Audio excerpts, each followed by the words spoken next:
नमस्कार, मैं हूं आलोक और आप देख रहे हैं सत्यहिंदी.com। आइए नजर डालते हैं अब तक की सुर्खियों पर। छत्तीसगढ़ में मुख्यमंत्री पर सस्पेंस खत्म हो गया है। बीजेपी विधायक दल की बैठक में छत्तीसगढ़ की कमान विष्णुदेव साय को सौंपी गई है। आदिवासी समाज से आने वाले विष्णुदेव साय साल 1980 में बीजेपी में शामिल हुए थे। विष्णुदेव छत्तीसगढ़ की कुनकुरी विधानसभा से हैं। राज्य में आदिवासी समुदाय की आबादी सबसे ज्यादा है। कयास लगाए जा रहे थे कि बीजेपी किसी आदिवासी चेहरे पर दांव खेल सकती है, जो सही साबित हुआ। विष्णुदेव साय साल 2020 में बीजेपी के प्रदेश अध्यक्ष बने थे। वे सांसद और केंद्रीय मंत्री रह चुके हैं। इसके अलावा वे आरएसएस और पूर्व मुख्यमंत्री रमन सिंह के करीबी भी हैं। मोदी सरकार के पहले कार्यकाल में वे केंद्रीय इस्पात मंत्री थे। 16वीं विधानसभा में वे छत्तीसगढ़ के रायगढ़ से जीतकर सांसद बने थे। 3 राज्यों में भाजपा की प्रचंड जीत के बाद इंडिया गठबंधन के नेता भी अब फिर से एकता की कोशिश में जुटे हुए हैं। एनडीटीवी की एक रिपोर्ट के मुताबिक इंडिया गठबंधन की अगली बैठक दिल्ली में 19 दिसंबर को हो सकती है। इस बैठक में आगामी चुनावों के लिए सीटों का बंटवारा प्रमुख मुद्दा होगा। 3 राज्यों एमपी, छत्तीसगढ़ और राजस्थान में मिली हार के बाद कांग्रेस की स्थिति पहले जैसी नहीं है। कांग्रेस के लिए सीट बंटवारे पर बातचीत कठिन होने की उम्मीद है। कांग्रेस को सिर्फ दक्षिण भारत के राज्यों में तेलंगाना में सफलता मिली है। दक्षिण में वो पहले से ही बेहतर स्थिति में है, लेकिन अगला लोकसभा चुनाव यूपी और बिहार में प्रमुख रूप से लड़ा जाएगा। वहां के क्षेत्रीय दल अब कांग्रेस पर बयानों में भारी पड़ रहे हैं। राजस्थान में अगला सीएम कौन होगा, इस पर सस्पेंस गहराता जा रहा है। मुख्यमंत्री पद की रेस में वैसे तो कई दिग्गजों के नाम सामने आ रहे हैं। हालांकि केंद्रीय नेतृत्व किस पर भरोसा जताएगा, ये देखना दिलचस्प होगा। खास तौर से प्रधानमंत्री नरेंद्र मोदी सीएम पद को लेकर अक्सर किसी नए चौंकाने वाले नाम पर मुहर लगा रहे हैं। ऐसा ही कुछ राजस्थान में भी देखने को मिल रहा है। कहा जा रहा है कि पीएम मोदी की तरफ से राजस्थान सीएम के लिए सुनील बंसल वो सियासी दिग्गज हो सकते हैं। ऐसा इसलिए है क्योंकि वो राजस्थान के रहने वाले हैं। उन्हें कुशल संगठनकर्ता भी माना जाता है और सबसे खास बात यह है कि उनकी पृष्ठभूमि आरएसएस की है। तेलंगाना के मुख्यमंत्री रेवंत रेड्डी ने आज हैदराबाद के एक निजी अस्पताल में पूर्व मुख्यमंत्री और बीआरएस प्रमुख के चंद्रशेखर राव से मुलाकात की, जहां गिरने के बाद उनका इलाज चल रहा है। 7 दिसंबर को हैदराबाद से लगभग 60 किलोमीटर दूर एरावल्ली में अपने फार्म हाउस पर गिरने के बाद केसीआर को हैदराबाद के यशोदा अस्पताल ले जाया गया। अस्पताल में उनकी हिप रिप्लेसमेंट सर्जरी हुई। अस्पताल में रेड्डी, जिन्होंने 8 दिसंबर को मुख्यमंत्री पद की शपथ ली, उन्होंने केसीआर के परिवार से चंद्रशेखर राव के स्वास्थ्य के बारे में पूछताछ की। एक वीडियो में दिखाया गया है कि मुख्यमंत्री ने बीआरएस प्रमुख से भी बात की, जिन्होंने अपनी चोटों के बारे में बताया। 2024 के लोकसभा चुनाव से पहले बीएसपी की कमान मायावती के भतीजे आकाश आनंद के हाथ में होगी। मायावती ने रविवार को इसकी घोषणा की है, यानी आकाश मायावती के राजनीतिक उत्तराधिकारी होंगे। यह घोषणा आगामी 2024 लोकसभा चुनावों के लिए पार्टी की एक बैठक के दौरान की गई है। मीडिया रिपोर्ट्स के अनुसार बैठक में मौजूद पार्टी नेताओं ने कहा कि बसपा प्रमुख ने आनंद को अपना उत्तराधिकारी बनाया है और उन्हें उत्तर प्रदेश और उत्तराखंड के बाहर के राज्यों में पार्टी को मजबूत करने की जिम्मेदारी दी है। पार्टी की बैठक के बाद प्रेस रिलीज जारी कर बैठक में लिए गए फैसलों की जानकारी दी गई। राजस्थान में बीजेपी को पूर्ण बहुमत मिला है, लेकिन मुख्यमंत्री के चेहरे को लेकर अभी भी सस्पेंस बरकरार है। केंद्रीय नेतृत्व से बनाए गए पर्यवेक्षक आज राजस्थान आने वाले हैं। इसके बाद ही सीएम के चेहरे को लेकर स्थिति क्लियर होगी। इधर सीएम को लेकर चल रही उठापटक के बीच सांसद करोड़ी लाल मीणा ने बड़ा ऐलान किया है। पिछले 2 दिनों से देव दर्शन कर रहे बीजेपी सांसद करोड़ी लाल मीणा ने 2 टूक कहा है कि मैं सीएम दावेदार नहीं हूं। सीएम और डिप्टी सीएम के मामले में या तो भगवान जानता है या फिर पीएम मोदी जानते हैं। शिवसेना सांसद प्रियंका चतुर्वेदी ने भारतीय जनता पार्टी से आग्रह किया है कि अगर कांग्रेस सांसद धीरज साहू भविष्य में भारतीय जनता पार्टी में होते हैं तो उन्हें क्लीन चिट नहीं दी जाए। उन्होंने कहा कि बीजेपी को इस बारे में देश को आश्वस्त करना चाहिए। महाराष्ट्र में 70,000 करोड़ रुपए के सिंचाई घोटाले में अजीत पवार सहित नेशनलिस्ट कांग्रेस पार्टी नेताओं के खिलाफ आरोपों का जिक्र करते हुए चतुर्वेदी ने कहा कि अजीत पवार एनसीपी से अलग होकर बीजेपी में शामिल हो गए। इसके खिलाफ उनके चलते ईडी और आईटी की कार्रवाई भी खत्म हो गई। 4 राज्यों के नतीजे रविवार को आए। 3 राज्यों राजस्थान, एमपी, छत्तीसगढ़ में भाजपा को बहुत महत्वपूर्ण जीत हासिल हुई, जबकि कांग्रेस को तेलंगाना में जीत मिली। भाजपा इस जीत से बहुत उत्साहित है। भाजपा 3 राज्यों में सफलतापूर्व अपनाई गई इस रणनीति को आगे बढ़ा रही है। इन राज्यों में कड़े मुकाबलों की भविष्यवाणी की गई थी, लेकिन नतीजे भाजपा के पक्ष में एक तरफा थे।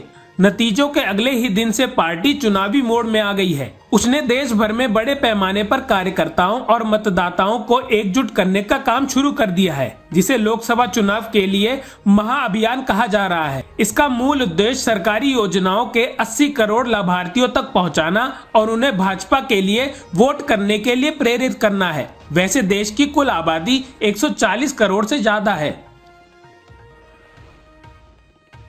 इजराइल हमास में जारी युद्ध के बीच यमन में हूती विद्रोही ने शनिवार को इजराइल के बंदरगाहों की तरफ जाने वाले किसी भी जहाज को निशाना बनाने की धमकी दी है। बीबीसी की एक रिपोर्ट के मुताबिक हूती विद्रोहियों ने कहा कि जब तक गजा के लिए दवाएं और राहत सामग्री को जाने से रोका जाएगा, तब तक इजराइल को जाने वाले जहाजों को लाल सागर में निशाना बनाया जाएगा। विद्रोहियों ने कहा कि इजराइल की तरफ जाने वाले जहाज चाहे जिस भी देश के हों, वो विद्रोहियों की मिसाइल का वैध निशाना होंगे।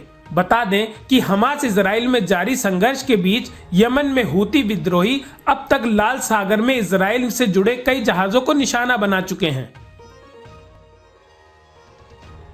यमन में हूती विद्रोही द्वारा जारी बयान पर प्रतिक्रिया देते हुए हमास ने इसका स्वागत किया है। मीडिया रिपोर्ट्स के मुताबिक हमास ने इस बयान को साहसी बताते हुए इसका स्वागत किया है, तो वहीं इजराइल ने इसे यूरोपीय संघ के नेताओं से इस स्थिति से निपटने की अपील की है। इजराइल ने कहा कि वो नौसैन्य घेराबंदी को स्वीकार नहीं करेगा। इजरायली प्रधानमंत्री बेंजामिन नेतन्याहू ने कहा, अमेरिकी राष्ट्रपति जो बाइडेन और यूरोपियन संघ के नेताओं से इससे निपटने की अपील की। वहीं इसी बीच फ्रांस की सेना ने कहा कि उसने एक प्री जेट ने लाल सागर में अपनी तरफ बढ़ रहे यमन के लॉन्च किए गए 2 ड्रोन मार गिराए हैं। फ्रांस की सेना द्वारा शनिवार रात बयान जारी कर ये जानकारी दी गई है।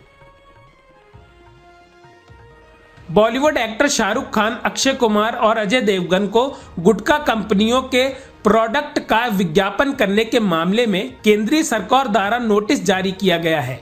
इस मामले में एक अवमानना याचिका का जवाब देते हुए केंद्र सरकार ने इलाहाबाद हाईकोर्ट को नोटिस भेजे जाने की जानकारी दी। समाचार एजेंसी पीटीआई के मुताबिक केंद्रीय सरकार ने शुक्रवार को हाई कोर्ट को बताया कि इसी मामले में सुप्रीम कोर्ट में भी सुनवाई चल रही है, इसीलिए हाई कोर्ट में दाखिल त्वरित याचिका दाखिल कर देनी चाहिए।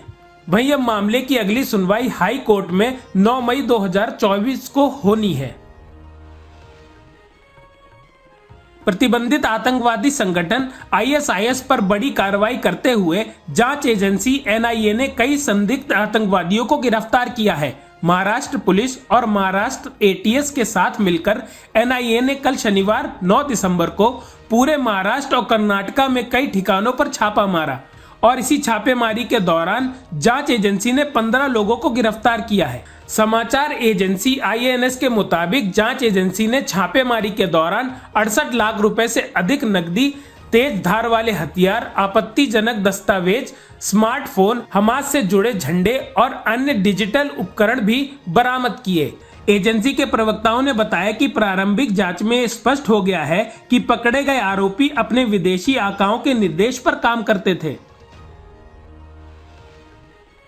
कांग्रेस के राज्यसभा सांसद धीरज साहू पर जारी आईटी की रेड्स को लेकर केंद्रीय मंत्री और बीजेपी नेता मीनाक्षी लेखी ने शनिवार को कांग्रेस पर निशाना साधते हुए संवाददाताओं से कहा कि राशि 300 करोड़ रुपए तक पहुंच गई है। कांग्रेस ने पीढ़ी दर पीढ़ी भ्रष्टाचार फैलाने की कोशिश की है। बीजेपी नेता ने कहा कि 300 करोड़ रुपए सिर्फ एक राजनेता के पास मिली राशि है। पूरी कांग्रेस के बाकी भ्रष्ट नेताओं की गिनती तो अभी बाकी है। अगर उन सभी को एक साथ रखा जाए तो कल्पना कीजिए कि कितने नोट मिलेंगे। मैरिटल रेप मामले में इलाहाबाद हाईकोर्ट ने टिप्पणी करते हुए कहा कि यदि उम्र 18 साल से अधिक है तो भारतीय दंड संहिता के तहत इसे अपराध नहीं कहा जा सकता। बता दें कि अदालत की यह टिप्पणी ऐसे ही एक मामले पर सुनवाई के दौरान आई है, जिसमें अदालत द्वारा यह तर्क देते हुए पुरुष को बरी कर दिया गया है। न्यायाधीश राम मोहन नारायण मिश्रा के बेंच ने कहा कि इस मामले में आरोपी को आईपीसी की धारा 377 के तहत दोषी करार नहीं दिया जा सकता, क्योंकि हमारे देश में अभी तक मैरिटल रेप को अपराध घोषित नहीं किया गया है। साथ ही हाईकोर्ट ने यह भी कहा कि अगर मैरिटल रेप को अपराध मानने को लेकर याचिकाएं सुप्रीम कोर्ट में निलंबित हैं, ऐसे में जब तक शीर्ष अदालत इस पर फैसला नहीं लेगी तब तक ऐसे मामलों में अगर पत्नी की आयु 18 साल से ज्यादा है तो मैरिटल रेप के लिए कोई आपराधिक पेनल्टी नहीं है। अमेरिका में साल 2024 यानी अगले साल राष्ट्रपति का चुनाव होना है। इसी बीच खबर है कि पूर्व राष्ट्रपति डोनाल्ड ट्रंप राष्ट्रपति पद की रेस में वर्तमान राष्ट्रपति जो बाइडेन से आगे चल रहे हैं। मीडिया रिपोर्ट्स के मुताबिक राष्ट्रीय सर्वे में जहां डोनाल्ड ट्रंप को 47% लोगों की पहली पसंद बनाकर उभरे हैं, तो वहीं जो बाइडेन को 43% लोगों ने अपनी पसंद बनाया और इस तरह से ट्रंप ने 4% से बढ़त लेकर बाइडेन को पीछे छोड़ दिया है। बता दें कि यह सर्वे वॉल स्ट्रीट जर्नल द्वारा किया गया है। इजराइल और हमास में 2 महीने से जारी युद्ध के बीच भारतीय विदेश मंत्री एस जयशंकर ने फिलिस्तीनी प्रधानमंत्री से बात की है। इस बात की जानकारी विदेश मंत्री द्वारा सोशल मीडिया प्लेटफॉर्म एक्स के जरिए दी गई। उन्होंने शनिवार को बताया कि आज शाम फिलिस्तीनी प्रधानमंत्री मोहम्मद शतये से बात की है। उन्होंने गजा और वेस्ट बैंक दोनों की स्थिति पर गहरी चिंता व्यक्त की है। विदेश मंत्री ने बताया कि उन्होंने फिलिस्तीन पर भारत की लंबे समय से चली आ रही स्थिति को दोहराया और संपर्क में बने रहने पर सहमति व्यक्त की है। बता दें, हमास और इजराइल में 7 अक्टूबर को शुरू हुए युद्ध को 2 महीने से ज्यादा समय हो चुका है और इस युद्ध में अब तक 16,000 से अधिक लोगों की मौत हो चुकी है। अब तक की सुर्खियों में बस इतना ही।